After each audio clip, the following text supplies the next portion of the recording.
Welcome to the Angler Talk podcast with Chris and Aaron. Brought to you by FishingMagicianTV.com.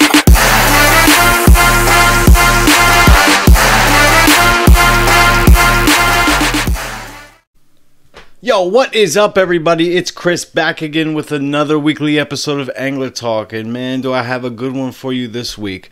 This week I get a chance to sit down with somebody who I have learned so much from over the years. And I'm not going to lie about it. I was a little fanboy of his back in the day. One of the co-hosts of one of the greatest fishing shows ever produced, HOOKSHOTS. We got Captain Kerber. But before we get into that, just to do a little fishing report, the striped bass bite is still super hot in Raritan Bay. I'm getting pictures every single day of these monster 40-inch, 50-inch fish still being caught. And, you know, the tog bite's starting to pick up a little bit. I know a few guys who are getting out there and catching them up and just, you know, doing catch and release, but they're having a good time. So get out there and bend the rod. Jump into this segment with Kerber. I hope you guys enjoy. And here I am with Captain Kerber. How we going, brother? What's up? Yeah, man. How's it been? It's been a while since I've seen you. I'm going through some hard times right now, but hard times make nursery rhymes, so you got to keep going. I hear that, man. Now, a lot of dudes who watch this show, you know, have also been a long time, you know, YouTube fishing people, and they've seen you in the past and stuff like HOOKSHOTS, and you run the On a Mission Fishing charter adventures. You know, like, how did it all start for you? What got you into fishing? Who gave you that bug? My dad originally, you know, family, dude, family. So yeah, my dad's side of the family were pretty hardcore fishermen, you know. My grandfather, my dad, my uncle, you know, all had boats, and just, dude, I was fishing from day one, you know. Got into it. Fishing the Delaware Bay. I grew up fishing the Delaware Bay, Cape May, Sea Isle, Avalon, you know, all that saltwater stuff. And then my dad fished local bass tournaments too, like freshwater stuff. Sweet. So, yeah, just like, you know, local club stuff. He was never Bassmaster class in it, you know. Yeah. But he was riding along with guys, and, you know, it was like my mom was like, you know, you can only go if you take him. So I got to ride on bass boats when I was a kid a lot too. So just a little bit of everything fishing, you know. And my grandmother was a pretty huge influence on the fishing. She was always on the bay with us, you know. So hence where the Deborah K and the boat name comes from. So yeah, I hear you, man. So dad was pulling double duty with the babysitting and taking you out fishing. And, you know, like I've said to quite a few people on the show. Yeah, you know, you got to do what you got to do, right? You know, like I've said to quite a few people on the show, you know, our fathers is usually the ones who start us off in this. And, you know, I just think it's great, man. And you personally, I mean, over the years, I have literally learned a shit ton of things that I never thought of. And it's like the most simplest things, like, you know, the things about the bearings on the trailer and the waders and all these weird little tips that you got, but like your fishing knowledge is like off the charts. And remember that day we spent 9.5 hours on my boat on one motor going from the back of Raritan Bay all the way to Shark River? I do remember that, man. Hard not to learn stuff about each other when you're doing that. Yeah, I hear that. You know, you've been a full-time charter captain for what, 15, 18 years now? 2008. 2008. 2008 right, so my math is a little off. You're like 14, 15 years into it, man. And it's like, what made you take that leap and say, you know what, this is what I love and this is what I'm going to do full time, you know, to pay the bills and everything? I knew I wasn't going to be able to fish as much as I wanted to without making it a job. Yep. That's it. You know what I mean? Like, I knew I wanted to fish every day. When I met my wife, you know what I mean? Our second date, we're sitting down at dinner, and I'm like, look, I go fishing every day. Let's just get it out of the way right now. You know what I'm saying? And she's like, oh, yeah, I love fishing. You know, we're, 23 years later, and she's like, no, I don't want to go fishing. You know? But like, dude, I wanted to fish every day, you know? Yeah. And I catch largemouth bass, but, like, that wasn't my calling. You know what I'm saying? Like, it was kind of, how am I going to be able to do this where I can go every day and not have a problem, like, why are you going fishing every day? What is this? What is that? Like, so I just kind of, I knew. I'm like, you know what? I kind of got to do the charter thing. And at the time when I was starting it, I've been fishing since I was 2 years old, 3 years old, So caught a lot of fish over the years. So now I almost got into that. I like watching other people catch fish more than I like catching fish, and the challenge of putting other people on is cool, dude. So it just became that, like, I had my landscape business, which was pretty successful, like paid the bills, you know what I mean? And I love landscaping, don't get me wrong, like cutting grass was cool, mulching, planting trees. I got into the koi pond thing for a while, the garden ponds, which was fish, you know what I'm saying? Yeah. Like, it was cool. And, but it just, friends calling every day, like, yo, where you at, dude? It's going off. Like, I was like, I'm cutting grass. Like, it wasn't where your heart lied. You know what I'm saying? No. And I knew that's what I had to do it as much as I wanted to be there. You know what I'm saying?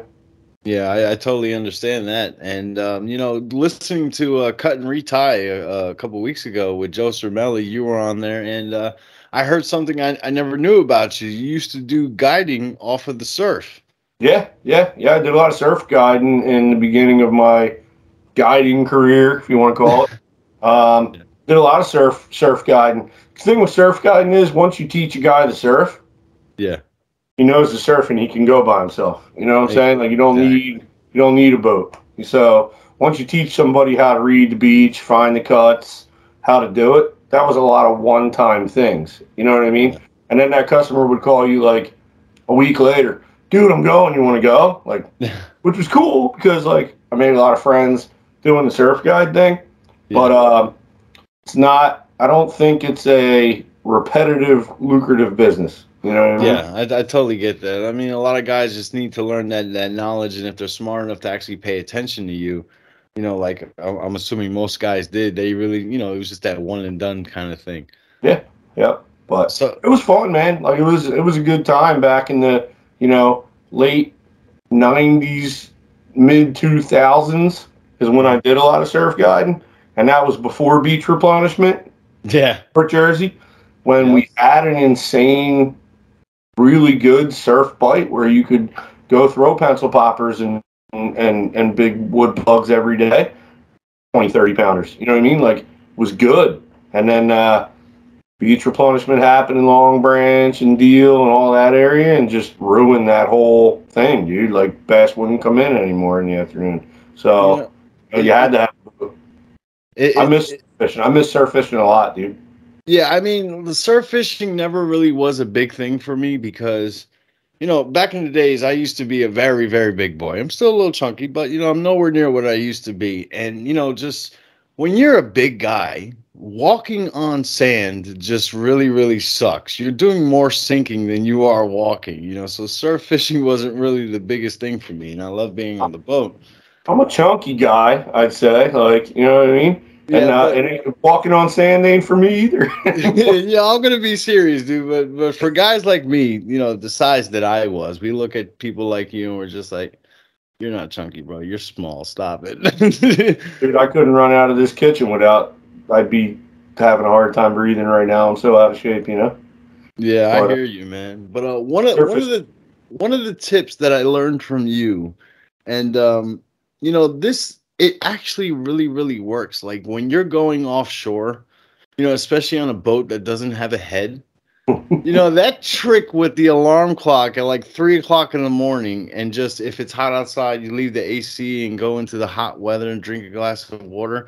And man, you're in the crapper in like 4 or 5 minutes, and then you don't have to go for the rest of the day. Yeah. Like these are the small tips that I'm talking about that like a lot of people take for granted because it's the simple things that help you so much as an angler for not only just catching fish but making your day that much better, that much more enjoyable. Yeah, dude, if you got to poop all day, that sucks, man. Exactly, man. But it's funny though, like that was a great tip, and Joe, I think Joe actually even mentioned that on the first Cut and Retie episode. It's one of the things that we talked about on HOOKSHOTS, and he said a guy was like, oh man, that was one of the best tips you ever gave me, and that was 6, 8 years ago, probably now, right? You know, Yeah. and Joe was like, "What are you talking about?" Like, you remember that we kind of like did that tip, you know? And I'll give you a tip about that right now, though. That's really good for the day that you're using it to go offshore, but the next day, Even better. mess you up a little bit. Oh, so it's kind of like cold pizza. Oh, dude, yeah. Now that I'm like, you know, doing this every day, the weather's good, right? Like if I go 3, 4, 5 days in a row, right? Dude, fifth day, when I get a day off, can be Disastrous. oh yeah, because you get into that routine, and then you know you get one day it gets messed up, and you're like, oh boy. So Now speaking of offshore, you are, if I'm not mistaken, and I've heard, you know, we talked about Joe quite a few times. I've heard him say this as well. I think you are the only charter captain in the entire state of New Jersey, which is packed with charter captains, that offers full-blown mahi-mahi trips. yeah, there's a couple guys that do it like a part-time things. Yeah. You know what I'm saying?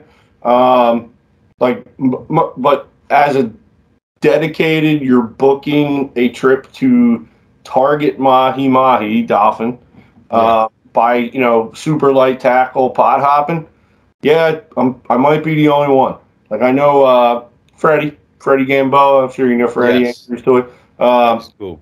Freddie does a lot of mahi fishing, and I'm pretty sure he does a couple trips that are dedicated to that. But I do like 2.5 months of it now. Yeah. You know what I mean, like it's become what used to be some of my slowest fishing months during the season are now like my busiest, dude. And I love mahi, man. I love everything about them, dude. They're fun to catch. We can catch them on light tackle. We can catch them on fly. And once people don't even realize, they're like, catching mahi in New Jersey? Exactly. And they're like, well, you got to go 200 miles. I'm like, no, like 12. You know? Yeah, and that was one of the things with you that totally opened my eyes to a totally different fishery in Jersey. Like that was the first time we fished together, I think. yeah, it was, and you know, I'll never forget that first mahi that I hooked up to. It was on a Ronzi jig. You told me to buy a pink Ronzi jig, and that's exactly what I hooked it on. Yeah. And you know, a lot of people don't realize that these fish come up from the south, and there are other fish that are making their way up here. You know that you can catch these southern fish up here at the right time, and mahi is one of those fish. And I'll never forget the little rat that I caught. It was 13 inches, and you looked at me, you're like, "Dude, you're really gonna keep that?" I'm just like, "I'm gonna be honest with you, man. I don't know if I'm gonna catch another one, and I really want to taste this fish. So yeah, I'm gonna keep this for sure." I would get a fillet out of him. He was probably like 2 weeks old, but yeah. But we ended up the day with a few bags of nice fillets, man. I'll never forget that. And you know, definitely if people haven't caught mahi in Jersey, it's something I definitely suggest you go and do because it's freaking badass, especially when you get on these rods that are like less than 8 ounces and this freaking fish is flipping out of the air. It's awesome. yeah, on the light tackle they're a lot of fun. See, you know, like that's another thing with the mahis. Like a lot of them get caught with guys tuna fishing. Yeah, so catching them on this heavy gear, and they're not, you know, on a 30 wide. You know what I mean? For tuna on a chunk, like you catch a 30-inch, 40-inch mahi, they just kind of like jump around and come in. But you put them on a fly rod, you know, an 8-weight fly rods that we're fluking or now tog jigging with, like stuff like that, real light rods. Dude, they're a blast. Like they're just a blast, you know. And I know exactly what you mean because a couple years ago, one of the guys from one of my fishing clubs, Hymar, took me tuna fishing for my birthday. And on the way out to the canyons, we're trolling for wahoo. Nice. And we just see the rod go like this, and we're like, "What the hell is that?" And they're like, "That's definitely not a wahoo." And I'm cranking it in, and I'm like, "Oh, we got seaweed." That's how uncomparable the feeling is when you're using really heavy gear as opposed to a light tackle, man. Caught a lot of mahi wahoo trolling, dude. Yeah, I mean, we're trolling like 15, 18 knots, and this fish just, they're fast, man. They whack it for sure. Very fast, yep. So another type of fishing that you have got me like to the point where I'm getting like the Dave Chappelle itches about is snakehead fishing, and I was thinking about it or not if I should bring this up, because just in case if Joe listens to this, he'd be like, "You mother effers, don't you give up my freaking spots." And Joe's over. You know why? Because I found the new spot. Oh, nice. And perfect, Joe's begging me to take him to that spot. So now what happened? Me and JC got the snakehead bug first. You know what I mean? Yeah. And he was doing it for 2-3 years before I even thought about it or knew. Like I saw him. He's like, "Yo, these things are cool," and I'm like, "Yeah, let's go smallmouth fishing." He's like, "No, like, dude, I'm telling you, there's probably snakes here. We should go check." And like, we were fishing in spots, dude. It's probably been 12 years. Like, I mean, it was early years of HOOKSHOTS that we started targeting snakeheads. 12 years ago, and we were way north. Like, I ain't gonna give spots away, but we were way north of anywhere anybody was catching snakes. You know what I mean? Oh, wow. Like, it started Maryland, obviously, but then went South Jersey. Well, dude, we were fishing like central and north. So we're like, I don't know if anybody knows these are, you know what I mean? Like, so right away it was like, you don't tell anybody, I'm not telling anybody. This is ours. You know what I'm saying? Like, this is when me and you get a day to go fishing, like, this is our fun thing. Let's keep this for us. You know what I mean? And it was like, all right, cool. And that's it, dude. You make that agreement with your friends all the time. You know what I mean? Yeah, I hear you. I mean, we like to help people as much as possible. You get to hear about a hot bite in Raritan Bay on the beach, like you know what I mean? Like, you're gonna hold that to yourself for a few days before you. So like, me and Joe kept that to ourselves for a good probably 6 years. Wow. But at the same time, we were figuring it out. Like, it was still so new that we were trying to figure it out, And then the bowfish guys come in and they start shooting them, and you know what I mean? It's like, whatever. But I ended up finding, and a ton of people have been asking me for years about guiding snakeheads. Like, I will pay you $500 to take me to catch snake. Like, ridiculous, dude. You know what I mean? Like, ridiculous. Yeah. I'm like, no. Like, I can't do it. Like, I can't do it. I promise. No. I took Drew. You know Drew, my mate. Oh, right? Hell yeah. Now, Ginger Drew, right? Took Drew one time to me and JC's spot. And JC called him the next day and was like, "If I find you there with anybody, I will kill your whole family." Like, you know what I'm saying? Like, got mad. And then Joe was like, "Well, since you took Drew, I'm taking my buddy Joe." And I was like, "Yeah, that's cool." Like, you know what I mean? But like, over the years, legit, we've only each took one person there, and it was people we trusted would never even say where that spot was. But I found the thing with the Delaware was, which is, might give it away a little title, you got a window. You get like a 40-minute window to catch them. If you don't catch them in 40 minutes, that's it. You're done. So like, guys are like, "I'll pay you to guide." I'm like, it's not that easy, man. Like, it's a 40-minute window, and if you screw up your 2 bites that you get, like, you're not going to catch one. Like, you know what I mean? Like, it was a hard thing for me to decide to guide on. And I started searching around. I have my little jet boat, so I started searching around down in South Jersey at a place, believe it or not, that I used to fish with my dad when I was like 6-8 years old. Because he was fishing the bass tournaments down there, right? Nice. So it was a system off of the river that is no longer tidal because they actually closed. They gated it off, so it's just a small little river now, from what it was back in the day. And I heard there were snakes in there, so I was, me and Drew, me and Joe, let's go scout it out. We were catching like 15 a day, which is crazy numbers for snakes from where we were fishing, because we only had that little window with no tide flow. Now we got a new spot where you can catch them all day. Then I was like, yeah, I'll do a few guided trips. What the hell? And it's like days I get blown out on the ocean, blown out. It's last minute. Like, how many times have I hit you up? I'm freaking out work. Like, damn, I can't go. Yeah, 9 o'clock the night before. I'm like, yo, meet me 2.5 hours away at 6 a.m. tomorrow at 9 o'clock at night the night before. And everybody's like, oh, well, I need some notice. I'm like, well, these ain't going to be notice trips. Like, it's, if I get blown out, we go. You know what I'm saying? I've actually done a few trips where I've canceled ocean trips in the morning and go on snaking in the afternoon with guys that can be on call, you know? Man, it's freaking awesome. I did one trip this year. It was really fun. I got this crew from Pittsburgh that comes out and fishes with me. They've probably been out, I guess, the last 4 or 5 years. Every year they'll book 3 days. You know what I mean? Because they know that they're probably going to get blown out 1 or 2, and they book. They're fly guys, fly fishermen, and they want to mahi fish. That's all they want to do, catch mahi on the fly. So they'll book 3 days in like August or September. This year, I think they had September. First day, we went mahi fishing, 40-mile run. Stupid, dude. Like, limit of mahi. Like, it was just, they were catching them on any fly that they wanted to throw. Like, it was just full on stupid the first day. And the second day was like iffy, and sea bass was open. I'm like, hey, you guys want to go get a couple sea bass? You get you something different to take home, you know what I mean? And then the third day was total blowout. Like, not going. And 2 of the guys, man, snakeheads on the bucket list, you know what I mean?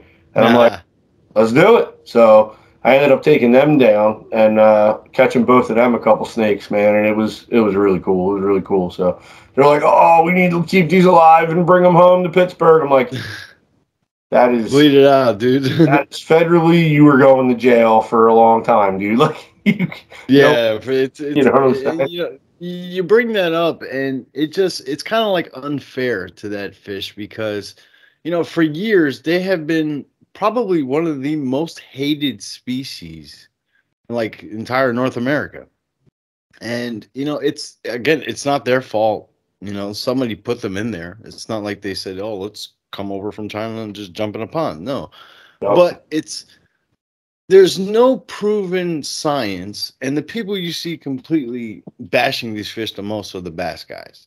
They're killing the bass. There's no science of that at all. I talked to Pocono George about this, who his home water is the Delaware River. And it's like there's no proven science that, the snakeheads are taking out the bass or, eating up all the food or anything like that. My opinion, I think it's making it even better, dude. Yeah. They're feeding the bass.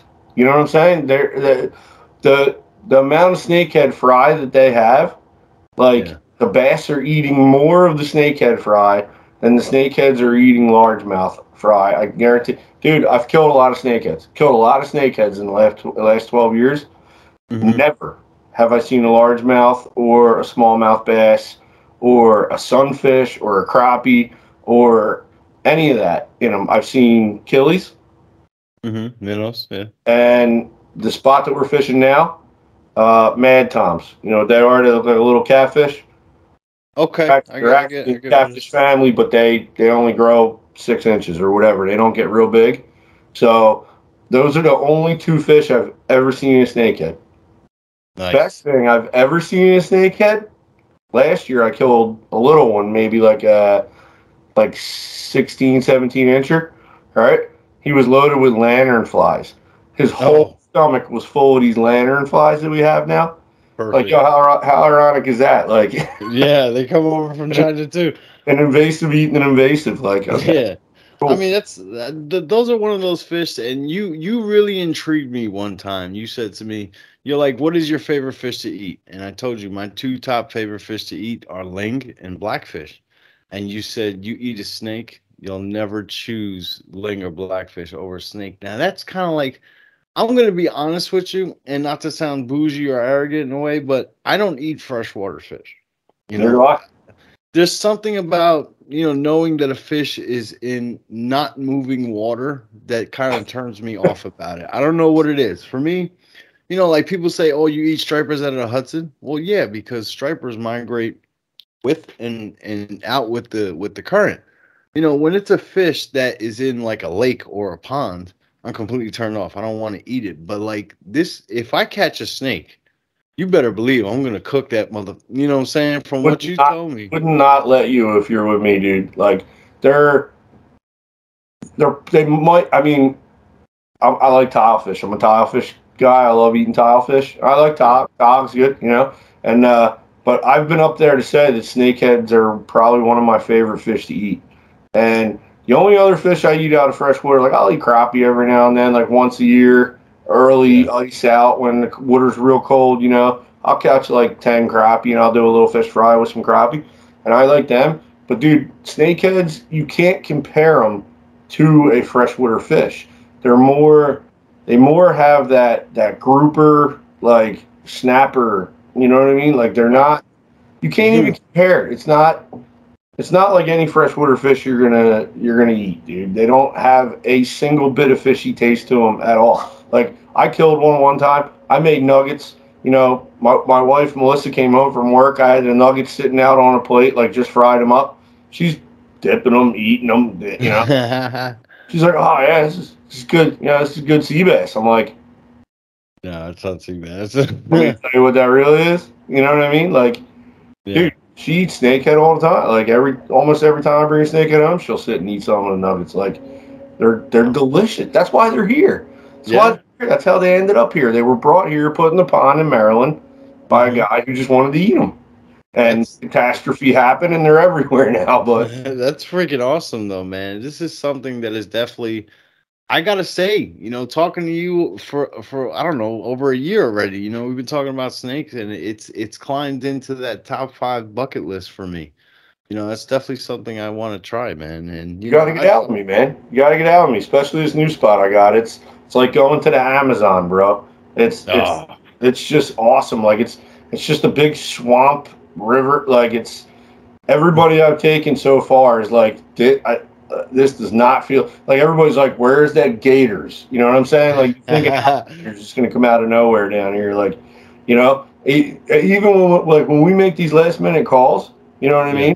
And like I call Drew and I'm like, yeah, no go tomorrow, dude. Like weather's no good, you know what I mean? And Drew's like, all right, I'm give me a snake spot, and I'm like, I get paid to go snaking now, you know what I mean?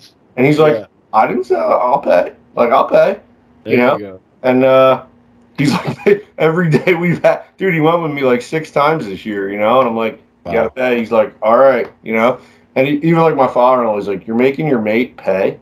And I'm like, it's a charter. Yeah. Yeah, pretty much. And he wants to take that spot that I got 500 people wanting right now. Yeah. Like, you know? So. And Drew is one of those just really cool, loyal dudes, man. I mean, I've met a lot of mates over the years, but like Drew busts his ass, you know what I'm saying, working hard. And he's one of those guys where, you know, he's gonna ride with you to the end. And it just shows you. You know, and that's freaking awesome, man. But I know we can sit here and talk about snakes for at least 3 weeks. But unfortunately I don't have that big of a slot. I wish these. I'll say one more thing about snakes, dude, real quick. That I want to put out there, okay? All right. Because like you say about the bass guys hating them, and everybody hates these things, right?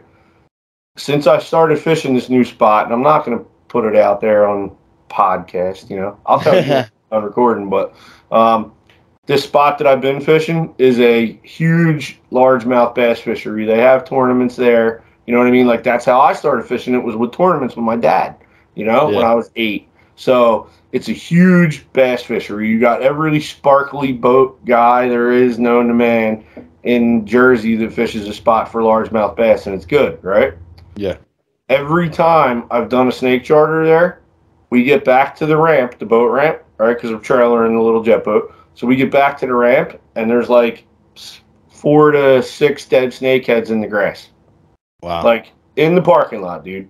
Just thrown onto the parking lot. You know? Yeah. Not filleted, just completely wasted. You know what I'm saying? And that's just, you know, that's poor etiquette as an angler. You know, if you're gonna follow the law and kill them and just, you know, at least have the decency to throw it in a freaking trash can, man. I mean, just to leave it out there like a jerk. Eat it. Try eat it once. Absolutely. I'm telling you, if these guys would try it just once, they would never leave one in the grass. Like they're that good eating, you know? And it's just sad, dude. Like it's sad that people get brainwashed, like to, you know, that it's such a bad thing, you know? Like, dude, largemouth bass are invasive. Yeah. In the United States of America. Like they're not native here, man. You know? Rainbow trout are not You know what I'm saying? Like, Not native. no, like half of these salmon everybody catches up in New York and Erie, dude. They're not. I mean, they were native to the ocean side, but never in these lakes. Like they're invasive in the lakes, and Yeah. have carp destroyed the world? No, you No. know what I mean. Have largemouth destroyed all the natural? No, because bowfins, just like the snakeheads, catch them in the same place. They're native. Same thing. Like they're not, And they but still flourish. you get told, like Yeah. the movies that came out, like the Frankenfish, it's gonna kill everything that lives. It walks on land. They don't walk on land, dude. Like Yeah. and me and JC. I mean, gotta give JC credit. He brought me into the snake game. Yeah. We've been doing this probably good 12 to 15 years now, targeting Wow. snakes and learning them and trying to figure them out. And we see what they do and what they don't do. And the largemouth populations where we're fishing have never been better, dude. Yeah. So, I mean, I just think that, like everybody in the world, I mean, there's just too many followers. One person will give their opinion and then 20 people will jump on that bandwagon and it just spreads like freaking COVID-19 or something like that. yeah, right. And it's just, get out there and experience it for yourself before you take an opinion on it, Yeah. and I agree with you 100%, in that aspect. And another myth about snakes, they're not ravaged, kill everything eaters, man. They're not easy to catch. Like Yeah. they're not easy to catch. A couple guys that have fished with me are like, thinking they're going to catch 20 a day, and it's easy and they eat everything you throw. That's not the case, man. Like you They're got to picky. teach people how to catch them and how to hook them, and it's not easy. It's then that's why I like them. It's like Blackfish, like sea bass. You can drop a clam down and catch sea bass. Anybody in the world can. Yeah, anybody could do that. So, like a blackfish, you gotta hook that fish. That's Absolutely. what snakes are. Like you have to tease them into eating something, and you gotta hook them. And they're not easy to hook because they got bony mouths. Like we catch them on top with our frogs. You can't hit them right away. You gotta like have the patience to let them suck that frog and crush that frog down, then hit them. And they're tricky. Like I probably Yeah. miss every time I go snakehead fishing. I miss 10. So Yeah. I mean, I know the feeling of it because I've never caught a snakehead. But I was down in South Jersey one time and I was trying to catch a bass. Remember, like for like 8 months, I was going nuts trying to catch a bass, and yeah, I you went on a cast. freshwater binge there for a little while. I remember. Yeah, I'm a salty dog to the core, but I do want to experience catching some freshwater stuff as well. And I remember casting out a little blooper, like a little popper type lure, and I just see. I mean, man, this thing came out of the water like freaking T-Rex from Jurassic Park, and he whacked it so hard. And my first thought was, "Is that a freaking bluefish?" You know what I'm Yeah. saying? But fishing with 8 pound test, obviously I snapped off. I felt that fish for maybe 12, 15 seconds. And I gotta tell you, man, that was one of the most ferocious bites I have ever felt. That's why you fish for them is the bite. Yeah. It's them tracking a lure, coming at it from 10 feet away and zooming up on it, like stopping and just looking at it, and you're like, oh god, like that's Yeah. why you fish for them though, because snakes don't fight. They don't fight. They ain't peel and drag. They ain't, they're not a fighter. A largemouth bass might actually fight better than a snakehead, right? Wow. But that initial hit, that's what you fish for. It's like a pickerel. You ever catch pickerel? Yeah. Same thing, dude. I haven't, but I've been right next to a guy who's caught a pickerel, and that's some pretty cool fish. Pickerel shoot out and eat the shit out of the lure, but then they just flop around like they don't fight. That's what snakes do. They eat the shit out of it, but then they just kind of flop around like they don't. I haven't had a snakehead yet that was like peel and drag and like you know what I mean. Like they're not, but the hit and the taste. Yeah.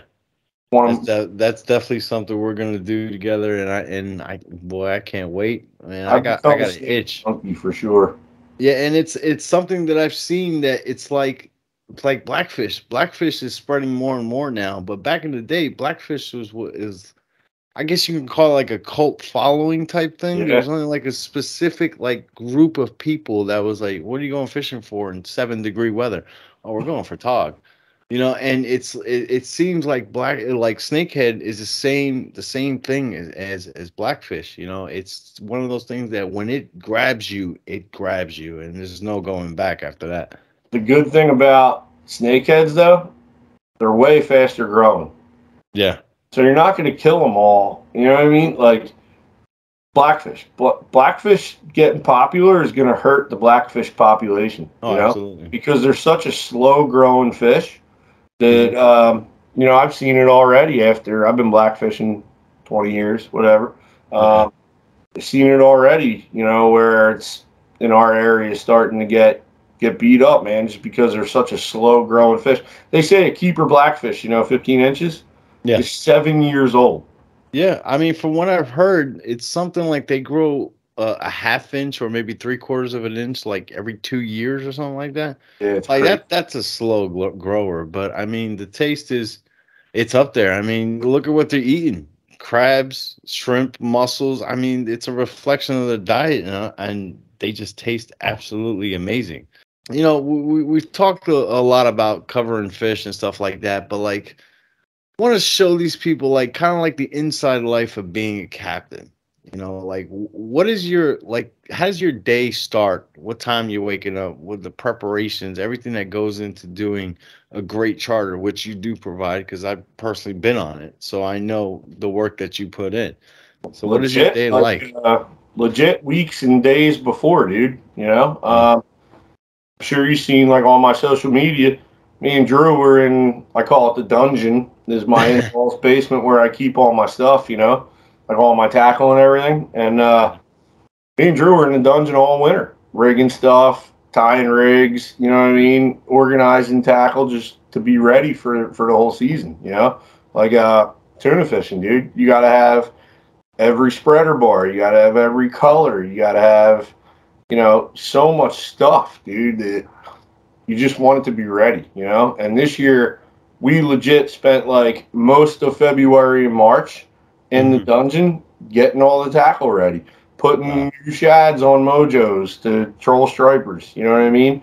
Sharpening hooks, putting fresh hooks on every plug, throwing out shads that were beat up and like, doing inventory. So like legit, it's 24 hours, man. It's 24 hours a day all the time. And then I'd say night before a charter, we're always re-rigging stuff from the day before to be ready for the next day. So, and that saves you an hour sleep in the morning. Yeah, I hear that. Night before, you know what I mean? But to say what time we start, depending on what the trip is, like an inshore trip, you know what I mean? If we're meeting at the dock at 6 o'clock, I'm up at 4 a.m.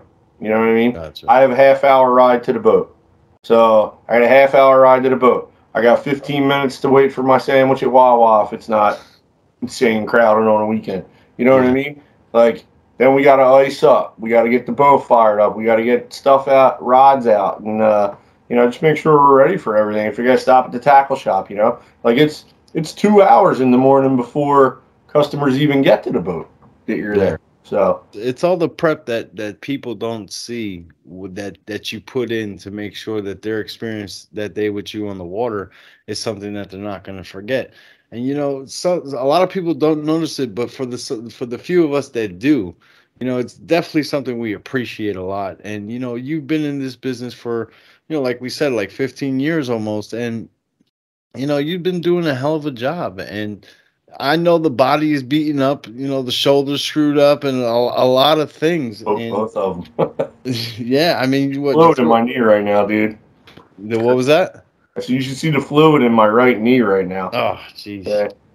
It's It's like a crazy. boob. It feels like a boob almost, like a little tit. You like play with it? Yeah.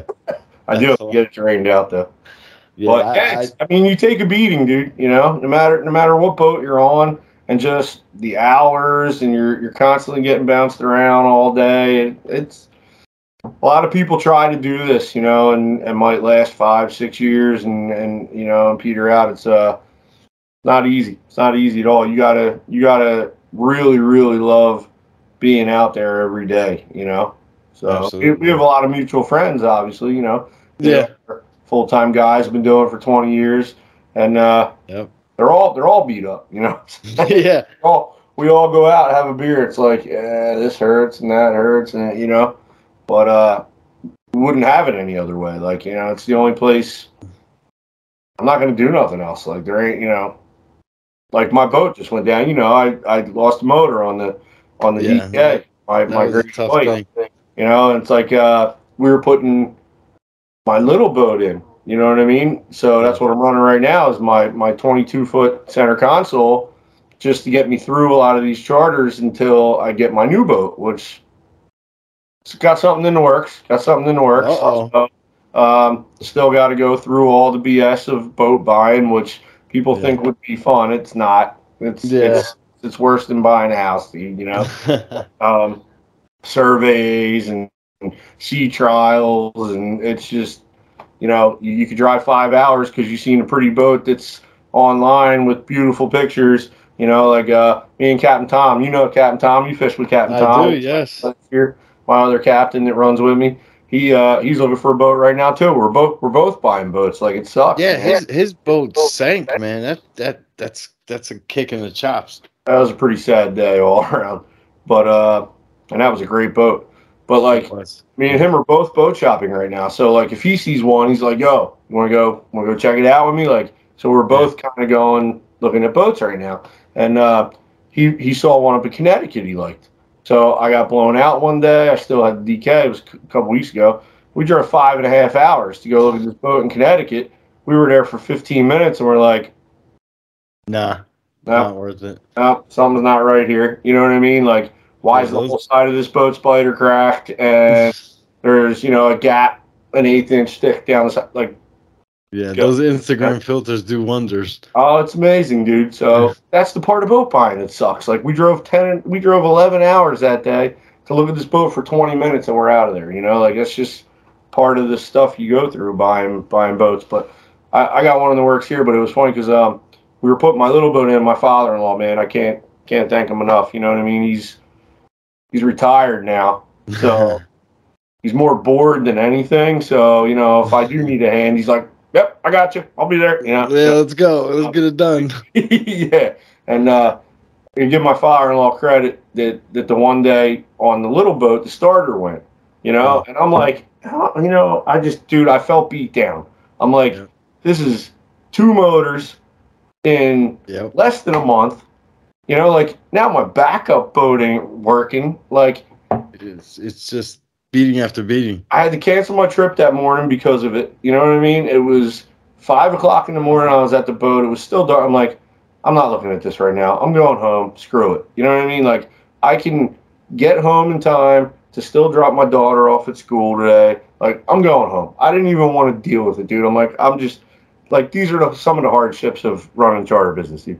And I'm just like, I don't want to deal with this. I was done. I was legit beat down to the point where I'm like, I don't even want to look at this boat right now. Like, went home. I'm sitting here on the couch. I threw like a bunch of chicken in the smoker. You know what I mean? Like, I'm just going to sit here and watch TV. I don't even care, man. You know? And he called me. He's like, stop crying. You know? Get off your ass. Let's go fix the boat. You know? Like, stop being a baby. I'm like, all right, you're right. Fine. Come pick you up. Let's go. You know? Yeah, but sometimes we need people like that in our life to give us that kick in the butt when we need it, you know? Like, because this past year, you took a beating. You know, a lot of people don't know the acronym for what BOAT stands for. BOAT, bust out another 1,000. Yep. I mean, and dude, I just saw post after post, and I'm just like, man, this guy is literally getting kicked by like 16 Bruce Lees right now.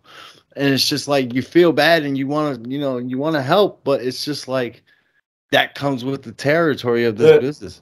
You know, especially running as hard as you do. You're running, what, 300 days a year almost? Nah, I wouldn't say 300. I'm probably around between 2 and like 230, 240, somewhere around there, you know. Yeah, I wasn't that far off, but, you know, I mean, you put that boat to work. I mean, you're going offshore, you're doing inshore. Sometimes you're doing 2 trips a day, and it's taking a toll on you and the boat. And unfortunately, crap like that does happen. During offshore season with the DK, we were doing basically an oil change a week. Wow. You know what I'm saying? Like every 100 hours. So crazy. But it was funny because like my father-in-law, he got me going that day, and it ended up being a starter. Like we had to put a starter on $374. You know what I mean? Starter for an old Evinrude 2-stroke. So we get the starter, we're putting it on, we get it all done. All right, everything's running fine. Like good. Now you can go tomorrow. You know what I mean? Like you're back to work. Like cool. You know. And we went to 10th Ave burrito after. Grab some wings. And that's church right there. Sitting there, and he's looking at me. I'm like, what? He's like, how long are you gonna do this for? You know what I mean? Like, how long are you gonna do this for? Like, he just straight up asked me. He's like, how long are you gonna do this for? And I was like, ever. Yep. Like ever. I'm there. My friend Pedro's got his friend Pedro. He works in New Jersey. Pedro will get you in at New Jersey Transit. You know what I mean? Like, get you a real good job, man. I'm like, nah. That's not me, brother. Sorry, dude. Like, I know I'm married to your daughter, but this is who I am. This is what I'm doing, man. Like, there ain't no. So, and if I can say it myself, brother, you're damn good at it. That's for sure, man. Thank you. But I got one more question for you. This is something that I heard you touch base on with Joe and cut and retie, but I'm not going to go into what is all your. Well, we're talking about Joe's cut and retie. Not to cut you off there again, like I've been doing a lot, but it's good, dude. It's good. Yeah, I know it's really good. It's pretty good. I mean, I'm just gonna be honest with you. I'm a podcaster now too, but he's the king of this shit. There's no denying it. It is what it is. We gotta have you on. He's got to get you on one day. That'd be cool. Oh, that'd be a hot mess. Just to talk about podcasting. Yeah, especially with the questions that I know Joe can cook up. That'll be a mess. I can see that going. But I got one more question. What is the biggest thing that a customer can do to piss you off on charter? Last week? Last week? There was one that really got me going this past week, and this guy just kept locking the drag down on big fish. Oh. And he must have broke off 8 fish, dude. Oh, man. After I told him 7, 8 times, stop touching the drag. And then he proceeds to say, something's wrong with your line. I said, you know what? Something's wrong with why we're still out here. Let's go. Time to go home. Yeah. Dude, I was back at the dock at 12:30. Oh, my God. That's saying something for me. Exactly, because you're like a 8-hour at least type of guy to be out there. That guy was, we were on big fish, on bunker. All live line and bunker. And these fish were 45 to 55-inch fish, like jumbos, dude. You know what I mean? And they take drag. Yeah, they do. Use a 40-pound braid and 50-pound leader. And these fish, they're peel and drag. Like their first run, they go, And every time, just, Yeah. like, stop doing that.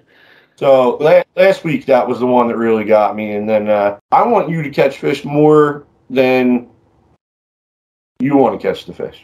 You know what I'm saying? Like, if you don't catch a fish, I feel like I didn't do my job. So when I'm suggesting things, it's to help you. Exactly. Like that's what you do. And that drag is set like that for a reason. Just listen to what we say. Like, and every charter guy in the rest of the world can back me up on this, that when we suggest something, we're just trying to help. You know what I mean? Like, we're not suggesting something so you don't catch a fish. Yeah, I mean, the perfect example of that, this happened to me personally. I wouldn't say yelled at, but, something along that line when I was in the Keys. In Jersey, we set hooks. Yeah. And down there, that's not really a thing. You're ripping the jig out of the fish's mouth when you try to set the hook. And he just gave me one of those, stop doing that. And I'm just like, okay.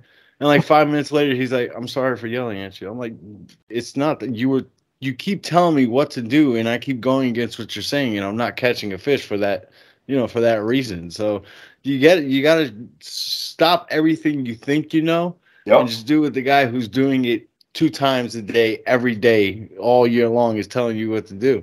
There you go. You couldn't have explained it better, dude. Like right there, that's it. You know, that's the number one thing that grinds captain's gears is when we're trying to help you. You know, and you don't listen. Like, but then to go blame it on my line. Yeah, that's just stupid. You used 3 different rods, 3 different reels. You did the same thing to all of them, and they all broke it.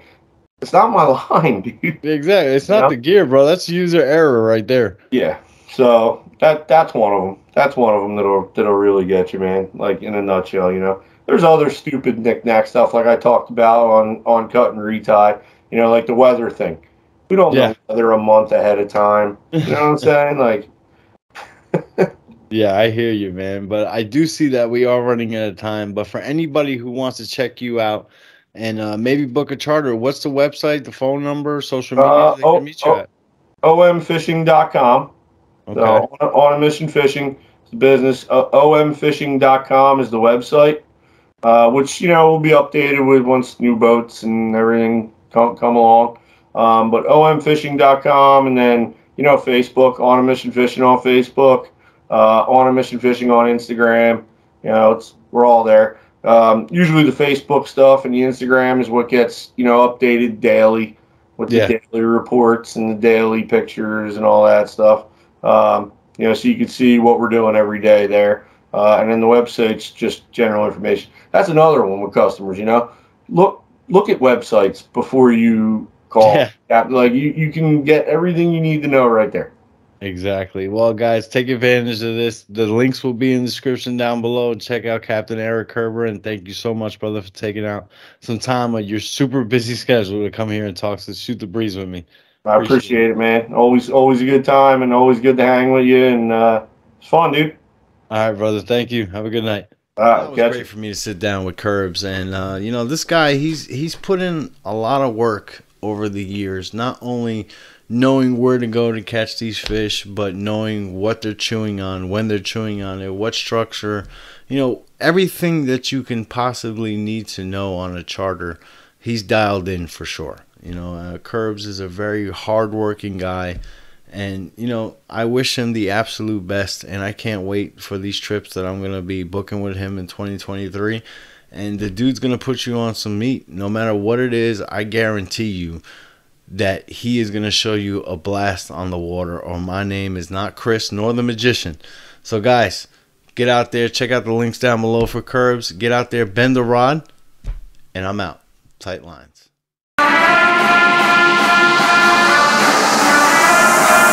Chime.